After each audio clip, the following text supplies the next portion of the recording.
क्या आपने कभी सोचा है कि एक नर्सिंग ग्रेजुएट और एक एम्स नर्सिंग ऑफिसर में क्या फ़र्क है? और क्या आपने कभी सोचा है कि हर साल लाखों नर्सिंग ग्रेजुएट्स एग्ज़ाम देते हैं, उनमें से सिर्फ़ और सिर्फ 1% लोग ही एम्स में कदम क्यों रख पाते हैं? क्या वो आप लोग से ज़्यादा इंटेलिजेंट है, या फिर उनके पास कोई सीक्रेट फॉर्मूला है, सीक्रेट स्ट्रेटजी है? Think about it. Right now, a newborn is taking his first breath in an AIMS NICU. And in another room, labor room, a labor team is managing a critical case of eclampsia. Months from now, you can be there to save their lives. And for that, you have to pass the ultimate gatekeeper not set. तो अब मुद्दे पे आते हैं। आज की इस video में हम ओबीजी एंड पीडियाट्रिक्स के हाई इल्ड टॉपिक्स की बात करेंगे, जो आपकी रैंक बना भी सकते हैं और बिगाड़ भी सकते हैं। And at last is small sip of daily dose of motivation. So let's start. So चलिए, सबसे पहले हम ऑब्स्टेटिक्स एंड गायनेकोलॉजी की बात करते हैं। एम्स को इस सब्जेक्ट से clinical based and scenario based questions पूछना ज़्यादा पसंद है। First, we'll start with the all-time favorite question of AIMS NORCET, PPH, postpartum hemorrhage. So postpartum से क्वेश्चन कैसे आ सकता है? 40s का क्वेश्चन आ सकता है। देन मैनेजमेंट से रिलेटेड क्वेश्चन आ सकता है कि कौन से ड्रग पहले यूज़ करेंगे, उसके बाद क्या क्या हमारे पास मेथड्स हैं पोस्टपार्टम हेमरेज को रोकने के लिए, सर्जिकल मेथड क्या है। देन क्वेश्चन आ सकता है कि हम पोस्टपार्टम हेमरेज कब बोलेंगे, कितना ब्लड वॉल्यूम कितना होना चाहिए।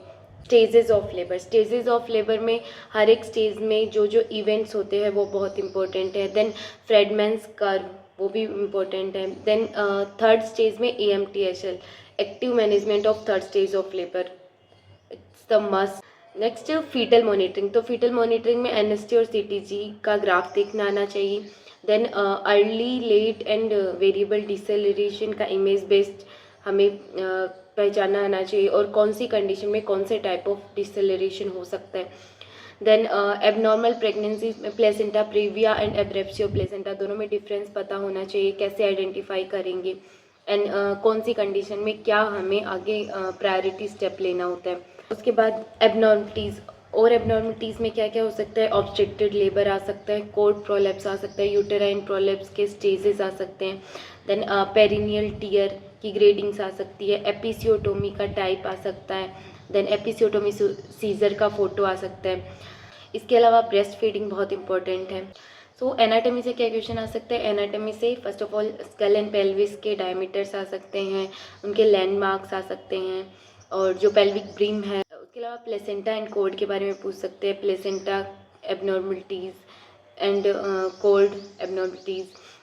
देन उसके अलावा एमनियोटिक फ्लूइड का अमाउंट, कलर एंड जो चेंज कब कब कौन कौन सी कंडीशन में एमनियोटिक फ्लूइड का कलर में क्या क्या चेंज होता है वो पूछ सकते हैं। मेंस्ट्रुअल साइकिल और एबनॉर्मलिटीज़ इन मेंस्ट्रुअल साइकिल पूछ सकते हैं, जो कि डायरेक्ट डेफिनेशन भी हो सकता है। देन साइंस ऑफ प्रेगनेंसी में probable, presumptive science of pregnancy, definitive science of pregnancy पूछ सकते हैं। एंड उनमें बहुत सारी टर्मिनोलॉजीज़ भी हैं, जैसे कि Chadwick sign. Then family planning, all time favourite. Family planning से क्वेश्चन हमेशा आता है, लेकिन हर बार अलग अलग आते हैं। तो फैमिली प्लानिंग में IUDs इम्पोर्टेंट है, देन पिल्स है वो भी बहुत इंपॉर्टेंट है। उसके अलावा क्वेश्चन आ सकता है लोकिया से, जेस्टेशनल डायबिटीज़ मेलाइटिस से भी कभी कभी क्वेश्चंस पूछ लेते हैं, उसमें मैनेजमेंट के बारे में। मल्टीपल प्रेगनेंसी और ट्विन प्रेगनेंसी से रिलेटेड क्वेश्चन आ सकते हैं। देन इंडक्शन ऑफ लेबर, कौन सा ड्रग या फिर कौन सा मेथड हम इंडक्शन के लिए यूज़ करेंगे। देन ड्रग्स में ऑक्सीटोसिन, कार्बोप्रोस्ट, देन मिथार्जिन, एर्गोमेट्रिन, किसी भी ड्रग से क्वेश्चन आ सकते हैं। HPV वैक्सीन, ये भी अभी कुछ सालों में पूछे जाने वाला सवाल है, जो ऐड ऑन हुआ है।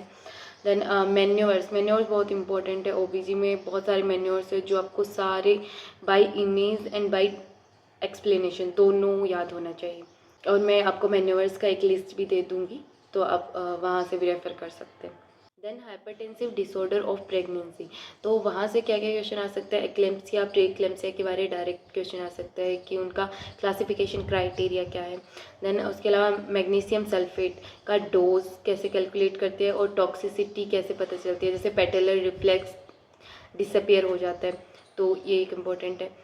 So this is all about the obstetrical gynaecology. I think that's it. Next हम देखेंगे कि हाई टॉपिक्स ऑफ पीडियाट्रिक्स। तो paedia numbers, milestones and quick calculation का एक गेम है। तो हम देखेंगे कि कौन कौन से एरियाज़ को हमें पीडियाट्रिक्स में प्रायोरिटी देना है।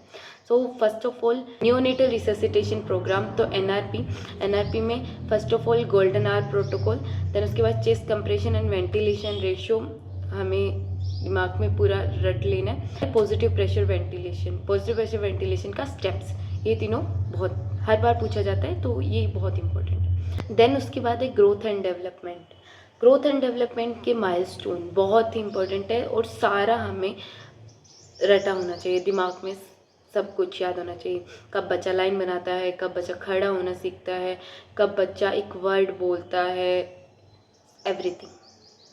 देन उसके बाद इम्यूनाइजेशन शेड्यूल ऐसा है कि इफ़ इट्स क्लियर तो श्योरली मार्क्स आएंगे। तो उसमें आपको क्या करना है, नेशनल इम्यूनाइजेशन शेड्यूल को पूरा दिमाग में फिट कर लेना है। उसमें वैक्सीन के लिए route, dose, injection sites like birth vaccine बहुत बार पूछा गया है, तो immunization schedule must. Paediatric calculation में बंस का एंड डिहाइड्रेशन कैलकुलेशन फॉर्मूलाज, ये इंपॉर्टेंट है। देन उसके बाद drug dose calculation according to weight, ये भी बहुत बार हमें कैलकुलेट करने के लिए आता है, तो इम्पोर्टेंट। देन कॉन्जेनाइटल एनोमलीज में congenital heart disease, cyanotic acyanotic, tetralogy of Fallot, tracheoesophageal fistula classification, बहुत important. Then neural tube defect से भी क्वेश्चन आ सकता है, meningocele, meningomyelocele. Then breast feeding से आप क्वेश्चन कहीं पे भी मान लो ओबीजी में या फिर पीडियाट्रिक्स में ब्रेस्ट फीडिंग से क्वेश्चन आता है। ब्रेस्ट फीडिंग में क्वेश्चन आता है 6 month exclusive breast feeding, latching science of breast feeding. Then baby friendly hospital initiative, ये भी अभी 2-3 बार पूछा गया है और सेट में। देन उसके बाद न्यूबॉर्न असेसमेंट में first and 5 minute assessment, Apgar score, reflexes. Under 5 clinic में जो लोगो है उसमें वो पूछ सकते हैं सेंटर में क्या है, देन बाउंड्री में क्या है कंपोनेंट, वही पूछते हैं। देन डिजीज़र में अभी तक क्या क्या क्वेश्चन आ चुका है, अपर रेस्पिरेटरी ट्रैक इन्फेक्शन, तो अपर रेस्पिरेटरी ट्रैक से इन्फेक्शन से क्वेश्चन आ चुका है, क्रूप। देन रेस्पिरेटरी सिंसाइसियल वायरस, उससे भी क्वेश्चन आया हुआ है। पाइलोरिक स्टीनोसिस में जो प्रोजेक्टाइल वॉमिटिंग होती है, नॉन बिलियस वॉमिटिंग जो होती है, उसके बारे में क्वेश्चन आया हुआ है। हाइड्रोसिपेलिस में जो साइन होता है crack pot sign.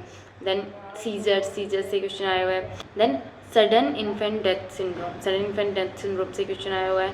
Then jaundice या फिर हाइपरबिलीरुबिनीमिया से क्वेश्चन आया है, उसमें फोटोथेरेपी से क्वेश्चन आया हुआ है।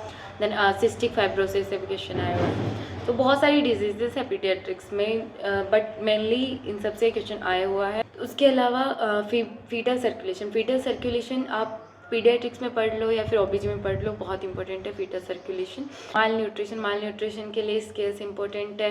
वेट एंड हाइट कैलकुलेट करने का फॉर्मूलाज इंपॉर्टेंट है। असेसमेंट है, चाइल्ड असेसमेंट में MUAC है। देन अदर जो असेसमेंट क्राइटेरियाज है माल न्यूट्रिशन के लिए, वो भी बहुत इंपॉर्टेंट है। So that's it about paediatrics.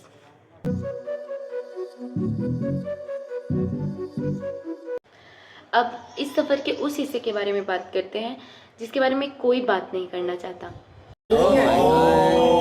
वो थकान, वो बर्नआउट, वो मॉक टेस्ट जिसमें आपके नंबर अचानक से कम हो जाते हैं और आप सोचते हैं कि क्या मैं इस लायक हूँ, क्या मैं नॉर्सेट क्रैक कर पाऊँगा।